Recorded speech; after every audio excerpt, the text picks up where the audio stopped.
일시적 1가구 2주택 이게 되게 중요하죠.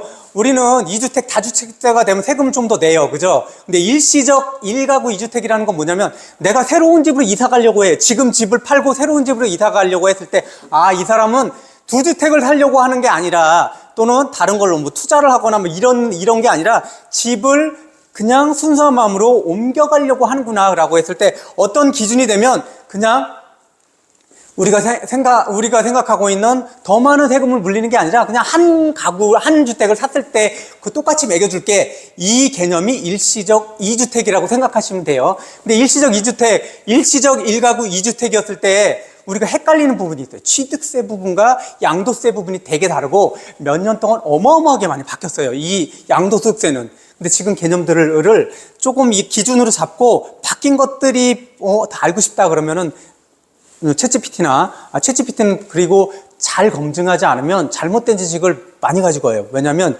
챗GPT의 구동 원리는 얘네가 순간적으로 웹을 쫙 긁어와요. 그래서 긁어오는 그 웹이 잘못된 정보라면 그걸 그대로 얘기해요. 그럼 검증을 해봐야 되거든요. 그러니까 그런 것들은 내가 필요하면 나중에 여러 루트로 검색하면 된다라는 생각들. 그리고 일시적 1가구 2주택은 취득세하고 양도소득세가 다르다. 근데 우리가 관심 있는 건 뭐예요? 취득세일까요?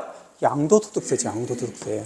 왜냐하면 2가구를 내가 가지고 있다, 아파트 2개를 가지고 있다 그랬을 때의 양도소득세는 실제로는 일반 과세, 하나의 아파트를 가져갔을 때보다 훨씬 더 많은 거죠. 그래서 일시적 1가구 2주택이 되나 안 되나 이것들을 따져보는 게 이 양도소득세 쪽이 훨씬 더 중요하더라. 그럼 볼게요. 일시적 1가구 2주택 취득세 먼저 알아보고 그 다음에 양도소득세 볼게요. 취득세는 집을 사고 잠시 이직되는 경우에요. 그죠? 어쨌든 간에 내 집을 다 정리하고 새로운 집을 사게 되잖아요. 그죠? 그렇게 해도 되고 새로운 집을 먼저 사고 내 집이 나중에 정리될 수도 있는데 그 기준에서 일시적 1가구 2주택으로 혜택받는 경우 첫 번째 집을 사고 잠시 이직되는 경우에요. 양도소득세도 그렇죠. 똑같이 틀 거예요. 기존주택은 어떻게 해야 되냐? 지금부터는 숫자로 이해해야 돼요. 첫 번째, 기존주택은 얼마나? 최소 1년 보유해야 돼. 1년 보유하고 나서 새로운 집을 사야 돼요. 1년 보유. 그러니까 이 예전의 개념들은 어떤 거냐면 내가 집을 사고 나서 1년 지나고 나서 새로운 주택을 사야 돼. 1년간의 텀이 있어야 되는구나. 내가 오늘 샀는데 6개월 후에 다른 집을 샀어. 그러면 안 된다는 거죠. 혜택이 없다라는 거예요. 기본은 취득세나 양도소득세도 똑같이 뭐냐면 내가 새로운 주택을 샀어요. 근데 새로운 주택을 샀을 때는 내가 먼저 산 주택이 적어도 1년이 경과해야 되는 거예요. 지금 사고 6개월 있다 사야지 안 되는 거예요. 취득세도 안 되고 양도소득세도 안 되는 거예요. 1년 지나는 게 그런 거구나. 두 번째, 기존주택은 주택 거주는 별도 거주 요건은 따로 없어요. 별도 거주 요건은 따로 없고 신규주택 요건은 어떤 거냐면 내가 신규주택을 샀어요. 그럼 기존주택을 몇 년 안에 팔아야 된다고요? 3년 안에는 팔아야 된다는 거예요. 3년. 뭐 조정지역 같은 경우는 뭐 이런 것도 많이 바뀌어요. 1년 내 처분해야 된다든지 뭐. 그리고 또 대출 받으려면 6개월 내 처분해야 돼. 이런 것들이 너무 막 헷갈리기 때문에 취득세는 그냥 3년 안에 팔아야 되는구나. 뭘? 산 거 말고 내가 먼저 샀던 거. 첫 번째는 뭐라고요? 내가 처음 산 거는 1년 이상 살고 나서 그리고 나서 새로운 것들을 사야 된다는 거. 요 두 가지 조건 1년과 3년을 좀 기억을 해두시고 전입 요건 같은 경우는 조정지역 간 이동 시에 1년 내. 이 지금은 조정지역은 4개예요. 그죠? 강남 3구 하고 용산 이렇게만이에요. 근데 앞으로 더 지정이 되게 되면 만약에 조정지역이 더 지정되면 거기도 포함이 된다는 거예요. 그리고 세금 효과는 기본적으로 취득세는 1%에서 3% 적용된다는 거. 1%에서 3%. 그리고 이게 중요하겠죠. 양도소득세 비과세를 받는 경우 기존 주택을 팔 때 비과세 받으려는 거잖아요. 2주택이 있다면 원래는 중과세를 받거나 아니면 높은 세율을 받잖아요. 그랬을 때 중요한 거는 첫 번째, 이것도 똑같아요. 내 주택을 1년 이상 보유하고 나서 새로운 주택을 사야 돼요. 똑같아요. 그 다음에 여기가 중요하죠. 이거는 기존 주택을 2년 이상 보유해야 돼. 이거는 조정지역 아닌데. 조정지역은 어떻게 해야 된다고요? 2년 이상 거주해요. 조정지역이 아닌 데는 그냥 보유만 하면 돼요. 보유만. 내가 전세를 살고 있고 내 집은 사놓고 전세를 줄 수도 있잖아요. 그렇게 내가 실제로 거주하지 않아도 돼요. 조정지역 아닌 데는. 근데 조정지역인데 강남 상거하고 용산 같은 경우에는 2년 이상 거주를 해야 된다는 거죠. 2년 보유한다라는 개념들 꼭 가지고 계시고 그 다음에 이 부분이 되게 중요한 거죠. 마지막에 양도 차익 비과세를 받는데 여기서도 똑같이 여기 적용되는 게 어떤 게 있냐면 내가 새 주택을 사고 다른 주택으로 옮겨갔어요. 옮겨갔을 때 기존 주택은 어떻게 한다고요? 3년 내 처분해야 되는 거죠. 3년 내 처분해야 되는 거예요. 요 기본 개념들을 알고 계시면 돼요. 그러면 기본 뭐냐면 양도소득세는 이런 거 있어요. 많이 바뀌었는데 많이 바뀌고 조정지역은 해당이 안 되는 경우도 있는데 1, 2, 3라고 기억을 해두시면 돼요. 첫 번째 1, 2, 3. 1 뭐예요? 내 주택을 먼저 주택을 사고 1년이 경과하고 나서 새로운 주택을 사야 된다. 2 뭐냐면 2년 이상 보유해야 된다. 조정지역은 어떻게 해야 된다고요? 조정지역은 2년 거주해야 된다. 2년 이상. 그 다음에 3는 뭐예요? 새로운 주택을 사고 나서 기존 주택은 3년 안에 처분해야 된다. 3년 안에. 근데 이게 다른 세금하고 막 엉키면은 헷갈려요. 양도소득세만 그렇게 되는 거예요. 비조정지역에서 양도소득세 1, 2, 3만 기억해 두세요. 1, 2, 3. 바뀔 수 있어요. 예전에도 바뀌었었고 지금 앞으로도 바뀔 수도 있어요. 근데 지금 현재는 1, 2, 3. 이 기억을 머릿속으로 쭉 그려놔야 돼요. 안 그러면 잊어버려요. 취득세는 별로 중요하지 않아요. 사실. 근데 여기 양도소득세는 이렇구나 라는 것들을 기억을 해 두셔라. 만약에 옮겨 탔을 때, 그랬을 때는 꼭 기억을 해 두셔야 돼요. 그리고 아까는 취득했을 때 또는 팔았을 때 이런 부분이었죠. 그럼 지금 재산세 종부세가 있어요. 대표적인 재산세는 어떤 것들이 있냐면 대표적인 보유세는 재산세고 그 다음에 종부세죠. 종합부동산세. 첫 번째 재산세 볼게요. 여기서도 대부분 보면 재산세가 좀 더 많이 나오죠. 그리고 종부세는 실제로 종부세 해당하는 사람들은 그렇게 많지 않아요. 종부세 해당하는 경우. 근데 주택가 아파트 가격이 굉장히 오른다 그러면 세금을 막 매길 때 이 종부세를 매기기도 하죠. 재산세 같은 경우는 실제로 보면 아까 얘기했지만 취득세를 낼 때는 시가예요. 내가 산 금액이잖아요. 매수 가격이야. 근데 여기서 세금을 낼 때 재산세하고 종합부동산세는 어떤 것을 기준으로 하냐면 공시가격을 기준으로 해요. 공시가격. 지금 헷갈리시면 안 돼요. 세금은 이 재산세하고 종합부동산세의 기준은 공시가격이지만 취득세, 양도소득세는 실제로 매수매도 가격이란 말이에요. 실제로 매수매도 가격. 그래서 공시가격은 기본적으로 아파트 주택 같은 경우는 적게는 65%, 지금 뭐 많게는 한 70, 75, 이 정도에서 형성돼. 그럼 머릿속에, 지금 한 70% 정도 그 공시가격에 그구나. 이 실거래 가격에 그 정도로 기억을 해두시면 되고, 예전에 그 문재인 대통령 시기에 그거를 좀 현실화한다고 그래서 뭐 올리기도 했었죠. 쭉쭉쭉쭉 올려갔죠. 그래서 두 가지 개념이 한 가지 개념 되게 중요한 게 뭐냐면 재산세하고 종합부동산세 매겼을 때 기준은 공시가격이라는 것들을 기본적으로 가지고 계셔야 되고 또 하나가 뭐가 있냐면 조금 어려워요.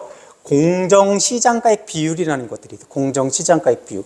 만약에 공시가격이 10억이에요. 그럼 10억에 대한 세금을 매기지 않고 야 그래도 그게 아니라 좀 더 깎아줘야 되지 않아? 막 이렇게 해서 공정시장가액 비율 100% 하면 그냥 10억에 대한 세금이 나오잖아요. 그러지 말고 공정시장가액 비율을 조정을 하자 그래서 공시가격에서 이 재산세 같은 경우 적게는 43%, 많게는 45%를 곱한다라는 거예요.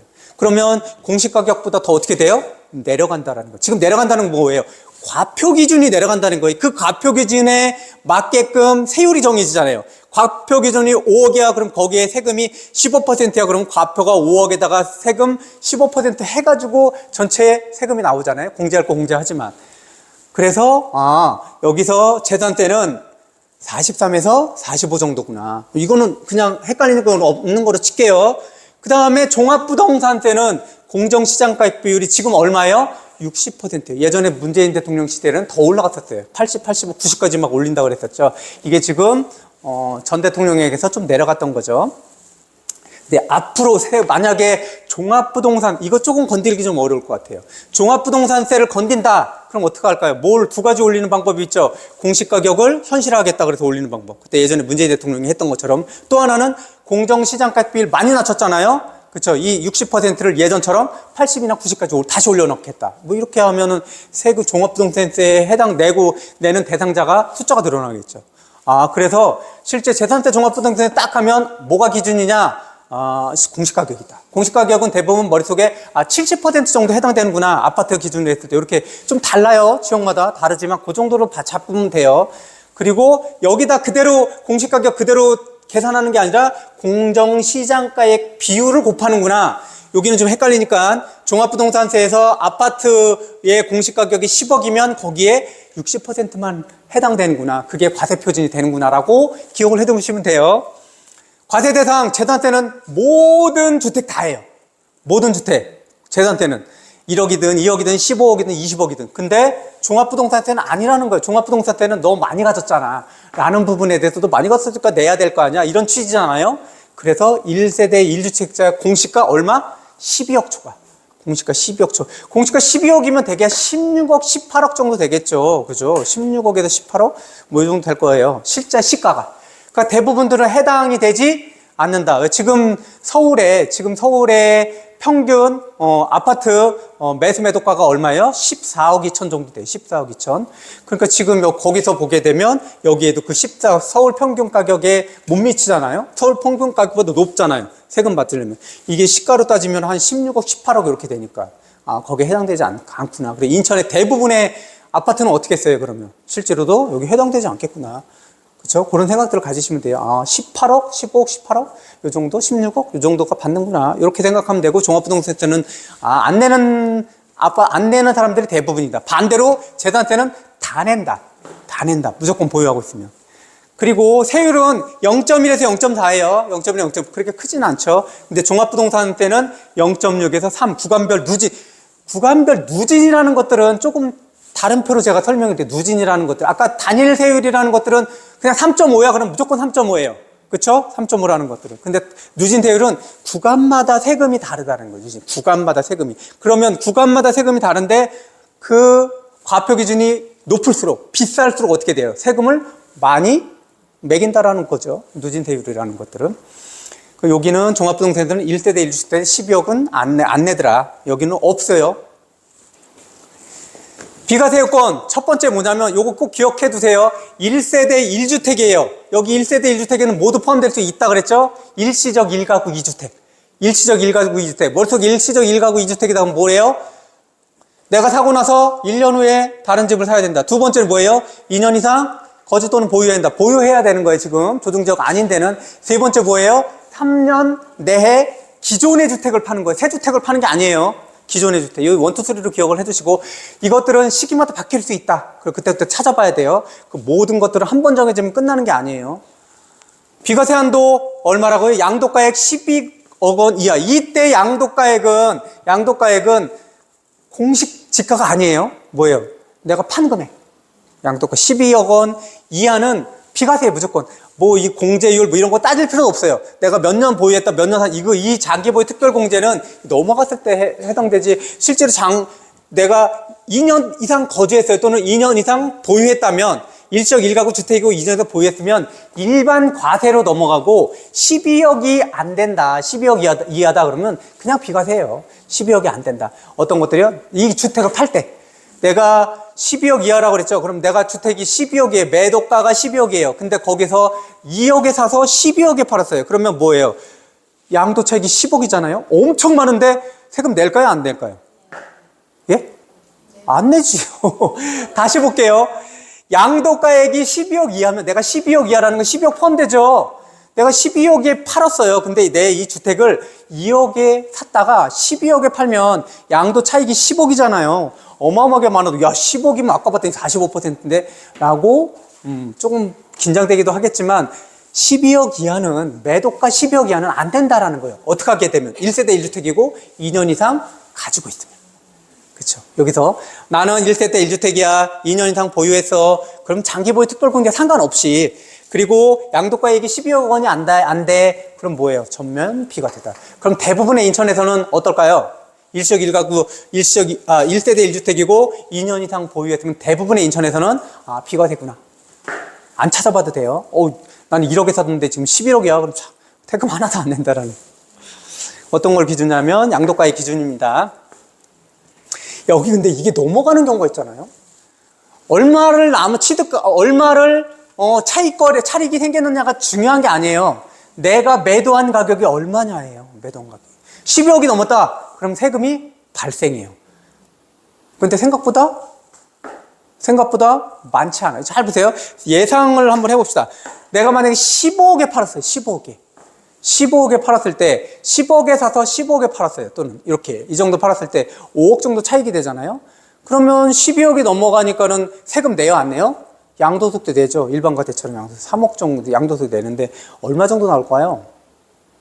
계산해 볼게요. 꼭 기억해 주세요. 제가 자꾸 보여주는 게 얘는 과세표준이 양도소득세만 해결되는 게 적용되는 게 아니라 종합소득세에서도 이 똑같은 과세표준이에요. 근로소득세에서도 이 똑같은 과세표준이에요. 누진공제 똑같은 금액 그대로. 이런 것들은 대충 외우는 게 어려워요. 눈에 딱 어느 거 8,800에다 1,500, 1억 5천원 35%구나. 요 정도는 기억을 해 두시라는 거죠. 외울 필요는 없어요. 보통 1억 정도 되면 어느 정도라고요? 35% 세금 내는구나 라고 생각하시면 되는 거죠. 그리고 여기다가 뭐가 있어요? 아까 같이 얘기했던 지방소득세나 농어촌 특별세, 지방교육세나 농어촌 특별세가 적용되면 그 부분 더 추가로 내는구나 라고 생각하시면 되는 거예요. 과표기준. 마지막. 이제 1세대, 1가구, 1세대 1주택인데 2년 이상 보유했다면 실질적으로 비과세가 대부분인데 내가 팔았을 때 12억이 넘었어요. 내 집이. 그렇죠. 그랬을 때는 세금 꼭 넘어간 부분에 대해서 세금을 내야 된다. 양도가액이 12억이에요. 그리고 취득가액이 5억이에요. 그럼 10억 넘었죠. 그럼 엄청 세금 내겠네. 그렇게 생각을 하시잖아요. 10억이야. 10억에 대한 세금 내면 아까 같이 그냥 여기서 봤으면 10억이면 이거네? 그럼 거의 절반 정도 세금 낸다라는 얘기네. 5억 정도 세금 내야 되는 거 아니야? 이렇게 생각하시잖아요. 그러면 실제로 그렇게 되냐? 그렇지 않다라는 거예요. 어떤 것만 세금 내냐 하면 과세 대상 비율을 이제 보는 거예요. 12억까지 비과세라고 그랬잖아요. 그럼 과세 대상 비율은 얼마 정도 되냐면 15억에서 12억. 왜냐하면 12억까지는 비과세니까. 그래서 한 20% 정도가 세금 내는 비율이구나. 이렇게 생각을 하시면 되고 외우지 않으셔도 돼. 이 정도구나. 내가 3억 정도에 대한 그 부분 전체 15억에서 3억 정도의 비율 정도를 과세 대상 비율 정도로 되는구나. 이렇게 생각하고 양도 차익은 얼마예요? 전체 10억이었잖아요. 거기서 요 비율만큼만 곱하는 거죠. 요 비율만큼. 3억에 대한 비율만큼. 그래서 10억에서 20%면 2억 정도 되는 거죠. 그럼 그래도 그러면 양도 차익이 2억이 되는 거예요. 과세표준 아니에요. 과세표준 아니에요. 이 2억에 대해서 장기 보유 특별공제 내가 10년을 그 집에서 살았다면 얼마까지 된다 그랬죠? 80%까지 된다 그랬잖아요. 2억의 80%는 얼마겠어요? 1억 6천. 그만큼을 빼요. 1억 6천. 그럼 얼마예요? 4천만 원만 되는 거예요. 4천만 원.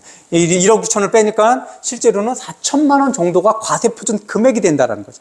거기다가 이거 뺄게요. 기본공제 250원 빼야 되니까. 계산하기 좀 어려우니까. 집 팔 때는 이 기본공제들을 다 빼주는구나. 1인당 250만 원. 그 다음 필요경비 다 빼준다. 그리고 그 과표기준 올라오기 전에 필요경비 다 빼주고, 그 다음 기본공제 다 빼주고, 공제되는 금액 다 빼주고 나서 과표기준이 적용해진다라는 거예요. 그러면 여기서 내가 매겨야 될 세금은 이거 뺄게. 이거 계산하기 어려우니까. 실제로 얼마라고요? 이렇게 해서 계산하면 4천만 원이잖아. 4천만 원. 그게 과표 기준으로 올라간다는 거예요. 4천만 원이면 어디예요? 여기죠. 15% 계산하고 뭐 빼야 돼요? 누진공제 108만 원. 그렇게 해서 계산해서 보면 실제로 10년을 살았어요. 근데 차익은 10억이었어요. 10년을 살았다. 그러면 4천만 원 곱하기 24% 빼기 522만 원. 이 522만 원은 여기서 봤을 때 요거죠, 요거. 그렇게 해서 봤을 때 522만 원 하고 약 378만 원. 생각보다 별로 많이 안 듭니다라는 거죠. 어떻게 했을 때? 장기보유 특별공제가 적용됐을 때. 장기보유 특별공제 적용 안 되면 많이 받겠죠. 만약에 나는 2년밖에 안 살았어. 일반과세 넘어가려면 2년 해야 되니까. 2년밖에 안 살았어요. 그러면 얼마예요? 8년 8% 16% 공제가 되는 거예요. 16%. 그럼 조금 많아지겠죠? 그래서 오래 사는 거 되게 중요해요. 오래 사는 거. 대부분 집들 보통 7, 8년 정도 사니까 집에 7, 8년 정도 사니까는 8년이다. 그러면 어떻게 돼요? 32%, 64% 공제되더라. 그 64% 공제되면 한 60% 공제라고 치면 2억에 대한 60%. 그럼 얼마예요? 1억 2천만 원이 되잖아요. 그럼 8천만 원에 대한 세금을 내는구나. 이 생각을 가지고 계시면 돼요. 8천만 원 어디예요? 여기래요, 여기. 그러면 8천 곱하기 0.24 빼기 52. 이렇게 계산하면 되는 거죠.